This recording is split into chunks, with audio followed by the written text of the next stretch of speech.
Your guru is live with how to help clients that are underwater in their home. Good morning. Welcome to Real Estate Daily with your guru. And we're talking today about underwater homes. Now, let me define this real quick because we don't talk about it right now a whole lot in the seller's market. Because in the seller's market, as the hottest market we've seen for sellers in over 30 years, maybe in recorded history, it depends in your area. But homes that are underwater are those homes that there is more owing on the home than what they can sell the home for. And yes, it still happens even in the hottest market that we've ever had. Right now in a seller's market, you can still have a home underwater. And as this market begins to turn around, we're going to see more and more underwater homes. And we're going to talk about how you can bail your client out and become the hero in this relationship with underwater homes right after this. So, Rod, what does it mean? 7 minutes to a new career. Well, in 7 minutes, we can have a cup of coffee, we can talk career goals, and how we're going to help you make the biggest career move in your life. That's right. There's a lot of things that Mountain Hood Realty has to offer, and Rod is a ball of energy. I love the career, and I want to share with you my passion for building your business bigger than you ever thought it could be. Come spend 7 minutes with us. We look forward to it. Talk to you soon.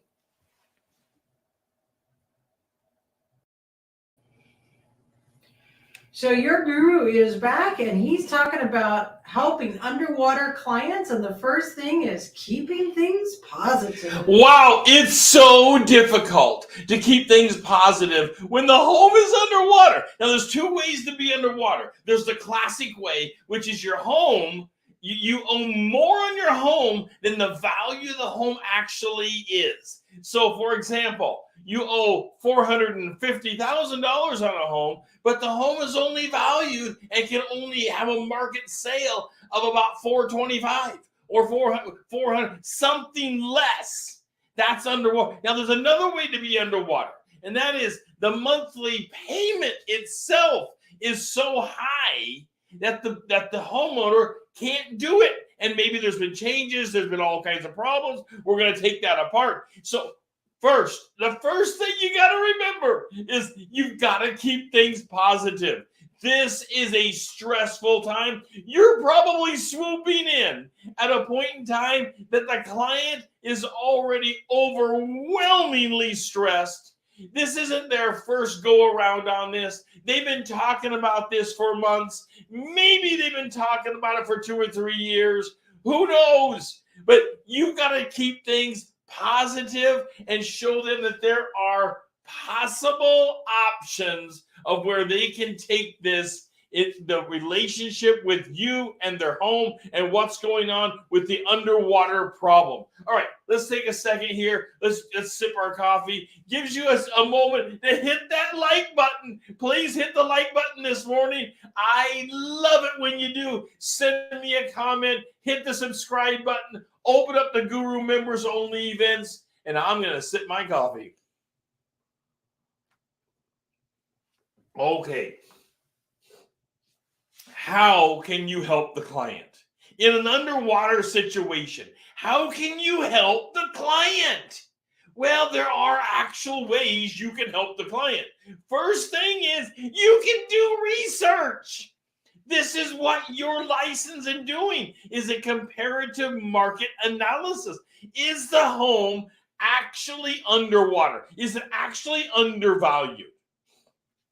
If that's the problem, that it's undervalued, you want to make sure that it actually is undervalued. Maybe the market has risen enough that you can sell the thing and have them come out okay. It's possible. So I went into homes and people say, well, I just owe too much. I can't sell. I have to wait. I'm in trouble on this home. Things have happened. I took out a second mortgage. We remodeled the kitchen, and I thought that by remodeling the kitchen, that the home value would just skyrocket, and we would just make a mint on this thing. And now I'm being told that the value is not enough.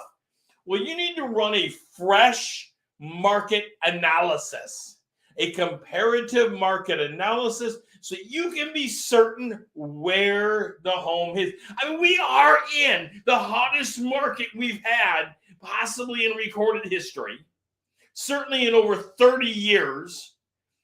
If you can ever sell this home for enough, it's going to be now. But you got to know this. We're heading, as the market slowly turns around over the next 2-3 years. You're in this for a long-term career. You're not in this just to have your career come and go quickly. You're in this for a long-term career. This is a skill we need to start talking about. This is a skill you need to have on your belt, so you can whip it out and say, whoa, let's take a look here, what's actually going on. Are you at first question always is are you actually underwater? And you'll know that by doing the research. Pull up the actual comparative market analysis. This is not about someone saying, well, I owe $450, so I have to have $500. That clients will say that. But the reality is you have to pull up the CMA and see what is it actually worth. And you can take a look at a high end. That's okay if you think the home is worth a high end. But be real about it. Do you think the home is ever going to sell for that much? And if there's a huge disparity, well, now you've got a problem. So one thing you want to know is, how did you get here? What happened? What happened to the home? And can you make it where they're losing less? Can you make it where they're going to lose less money? Let's say the home is actually underwater. Can you make it where they're going to lose less money? Well, that can be certainly a goal, but also understanding what happened to get them to this situation, so that you can be the savior in the situation and say, well, let's do an analysis of what actually happened. So people come in, they buy a home, and they're in it for a while, and they say, I want a new kitchen. I want new appliances. I want a new roof. And they start doing some of these things that don't add actual value to the home. They had a functioning kitchen. It was aging a little bit, but remodeling the kitchen will rarely, and here's your guru going out on a limb here, but not very far. It will rarely add a lot of value to the home. It'll add what we call desirability.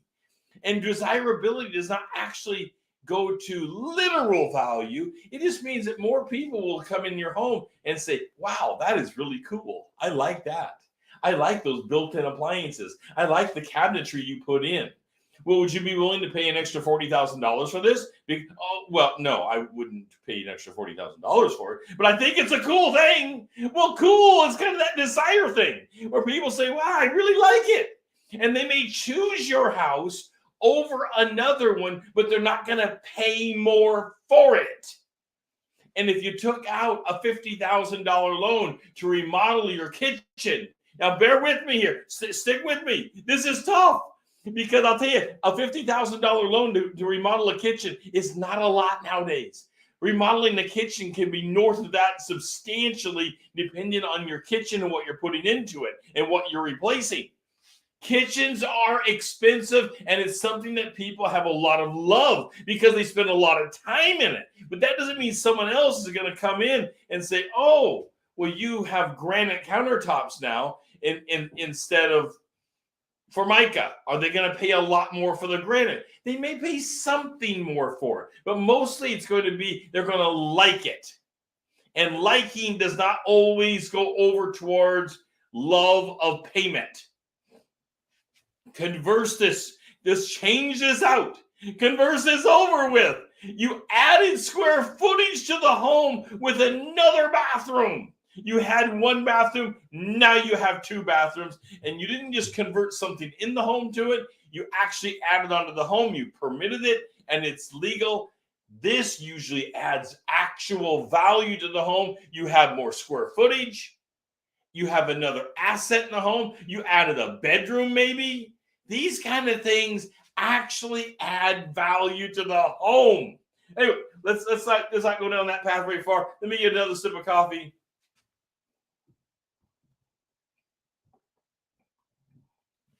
So let me back up to losing less and saving the credit of your client.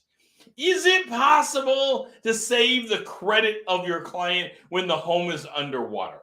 Is that somewhere we can go with this? Well, we can certainly try. The first thing you're going to have to do is start talking to the lender, talking to your people, and finding out what is actually going on with the payments, what's happening with the loan, what kind of loans do we have? You need to start pulling the data. Do we have a first, a second, and a third? What do we actually have on this home? Now remember, we're talking a lot of stress.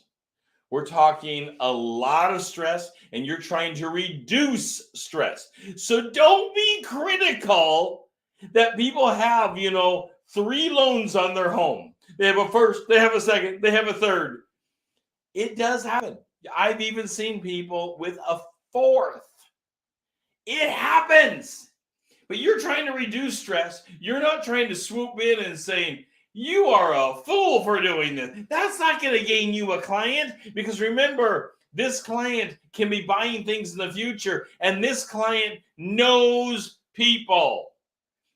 And you want to be referred to build your business larger than ever before. So reducing their stress the best way that you possibly can.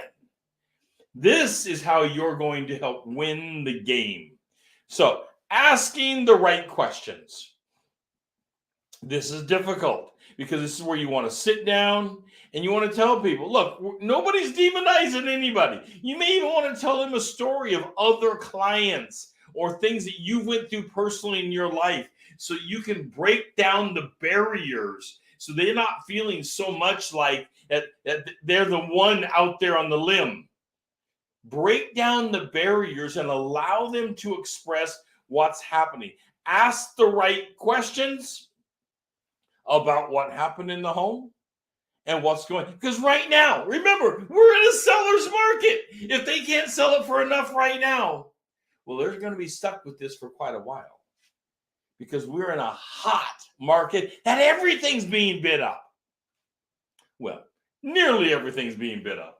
And if they can't sell for enough right now, that means their home is truly underwater, and it's going to have to be paid down or renegotiated. And that is huge. So who else is on the title? Who else is on the loan? Do you have everybody sitting in the room that is at risk? Or are there others that are on the loan? So you're going to want to go and pull a trio. You're going to want to find out from the title company who all is on this loan. Let's make sure that we have the right people in the room to have the candid discussion, the open, candid discussion of what's going on. Because people will add others to the loan just to get into something. So they have the credit worthiness, they have the income, and that can change the picture in a lot of ways, because now we have a diversified risk pool. There's more people taking the risk out on the loan that's out there. And maybe together they can help pay this thing down and get somebody out and into a better situation, into a better home that you can go help them. You can help them out of this one and into a better one, and you will have sold a home and helped them purchase a home. That's terrific. That's earning the respect of your client. That's showing your credibility, your skills, and earning trust. Huge, absolutely huge. People you do this for will not forget you. This kind of trust is not forgotten. You will have a client for years to come possibly the rest of your career, because people remember when somebody helped them bail out of an extremely stressful situation, particularly a financial stressful situation. They will remember this. This isn't something that they just put off and excuse me, and go on down the road. Let me get a sip of coffee this morning, clear my throat.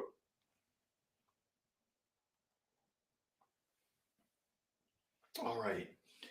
So understanding who all is at risk on this loan and who may be able to bring some cash in to help pay this thing down. So you want to know how far, this is why you're doing the CMA.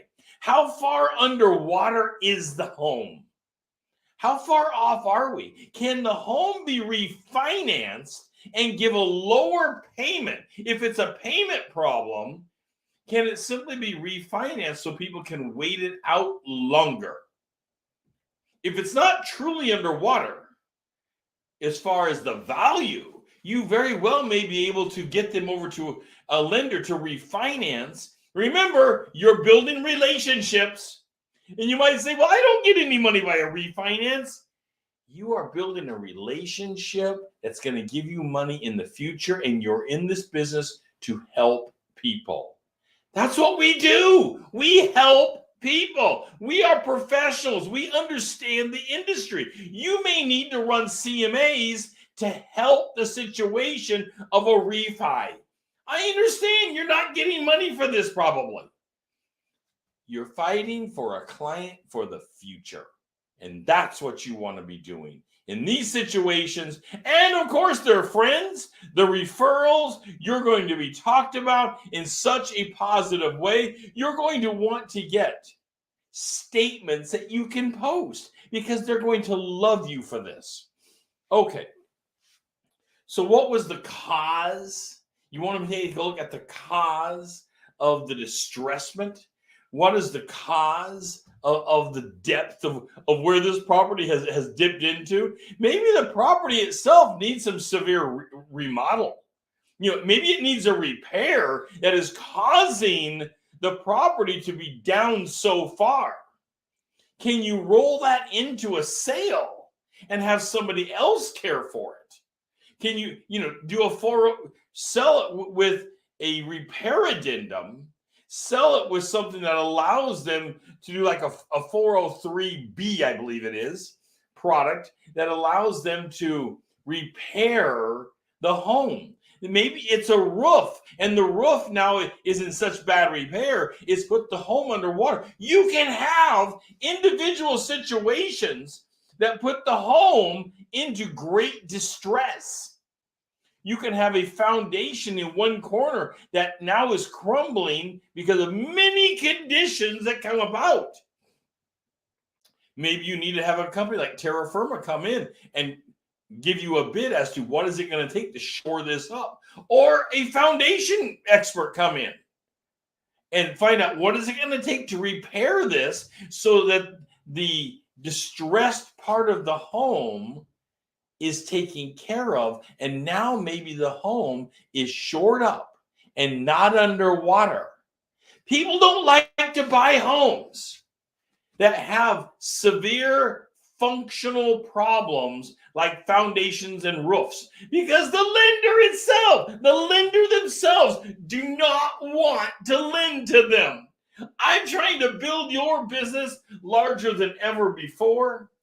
And to do that, we have to know how to take on clients of all types. And these kind of clients, mark my words, we used to have a ton of them. And now we're in a seller's market. So we don't have so many of this type of client anymore.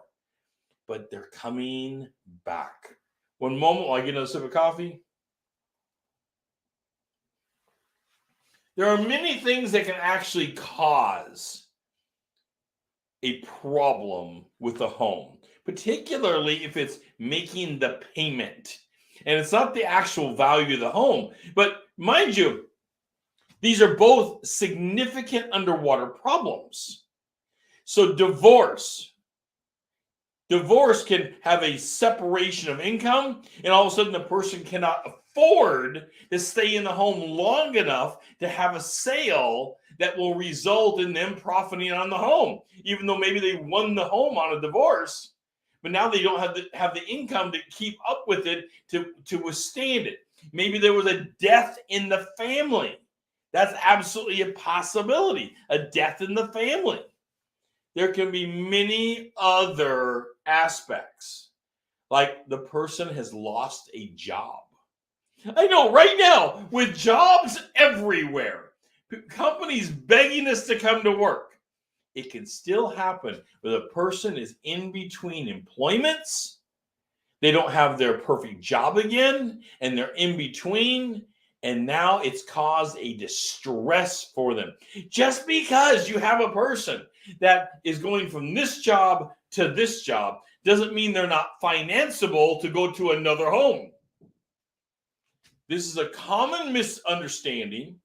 For example, you have a nurse or an electrician that has a job here, and now they're going to be a nurse or electrician over here. These jobs often in many programs can be tacked together, and the income spread out, and the source of work time pulled together as into one bandwidth, as if they had no separation of work. We had a person that had many jobs coming out of the fracking industry. And all of a sudden, they were able to put together multiple jobs because it was all really the same thing. Even though they went from one employer to another, it was the nature of what was happening in their industry. So this is where the conversation you're having with the client has to be deep. You're going deep with the conversation. You've got to know the story so that you can reach into your tool belt, your toolkit, and actually pull out something that may save the day for them. All right. Is it temporary? You've got to have that. You've got to ask that question. Is the dip in income temporary? Maybe they're in a neighborhood that simply isn't doing well at the moment, even in this hot market. Maybe they're in a neighborhood that simply has dipped momentarily for a few months or a year. There can be reasons for it because of construction. There can be things going on in the environment that is halting people from looking at this neighborhood as strongly as they should be. If it's temporary, you need to be pulling the comps, and you need to be understanding, drive around the neighborhood and find out what is going on. Remember, you're trying to save the day so that you can build your business through referral business, and at the same time, you are helping someone. You are helping a client. You're helping what will become a friend. You're helping someone that will absolutely become part of your long-term business. And that is amazing. That will make you not only feel good, but it's the right thing for us to be doing in this business as real estate professionals. Okay. Is there a default letter? This is something you've got to know. You've got to know even to ask it. And a lot of people don't know to even ask. You want to ask the client, do you have a default letter from the lender? Are they coming after you currently? Because you don't want to say, I pulled a CMA. Your home's not so bad. We had one of these not very long ago. Rare piece of property. And I said, wow, the home's actually worth more than what you think. I think we can sell this. And we started talking, and I said, have you received anything from the lender, a default letter? Oh, yeah, we have one. I look at the letter, and we have like 35 days, and they're coming after the loan. I had to contact the lender, tell them we can get a sale on this. They extended the time for us in order to get a sale, and that's what you want to be doing. But you've got to know to ask, is there a default letter that will allow for a period of time? And do you need to contact them to have this period of time extended? Now, I'm not saying they're going to extend it. They may not extend it, but you want to know this up front, because people tend to wait until because they think they can do it themselves. And sometimes they can, but not always. So you need to know, what are the timelines? That default letter will give you a timeline. What are the timelines that you need to be aware of? And you need to list them out. If there are foreclosures coming, you need to know it. And what is the cause of the foreclosure? Is it a lender foreclosure? Or is it a tax foreclosure? These are different kinds of things, but both of them will put them out of owning the home and being able to capitalize on the asset. So if there are taxes that are due,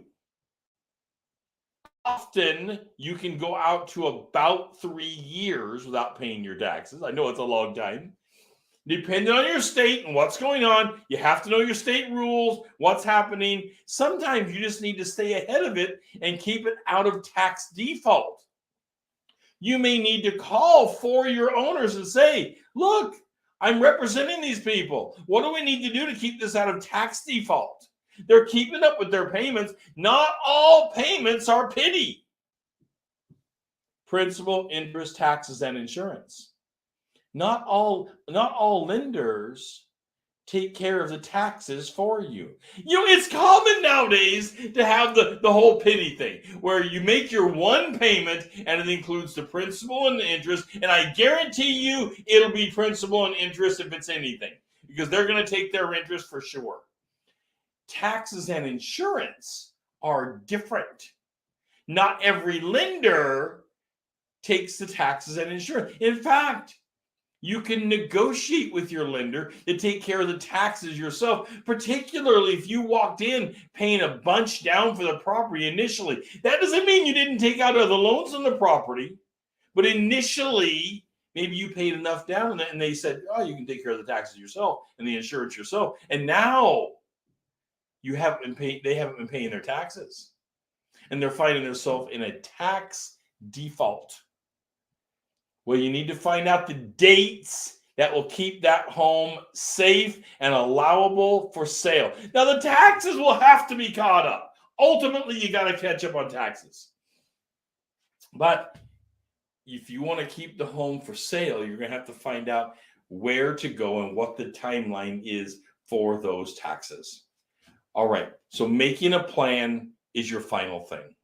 You've got to make a plan. It's a timeline. It's a plan. What's going on? But you have to have that conversation. Remember the open conversation.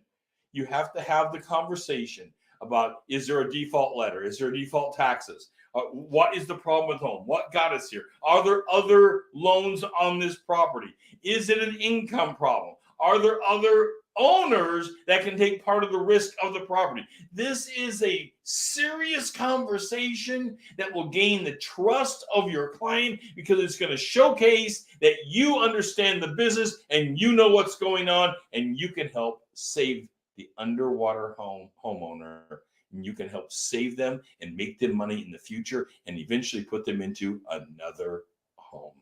This is Real Estate Daily. I'm your real estate guru, where we help build your business larger than ever imagined. We have a course on a Kickstarter right down here you can go to. Go check out our course. Always 100% money back guarantee on all of our products as we help you build your business larger than ever imagined. I will see you tomorrow.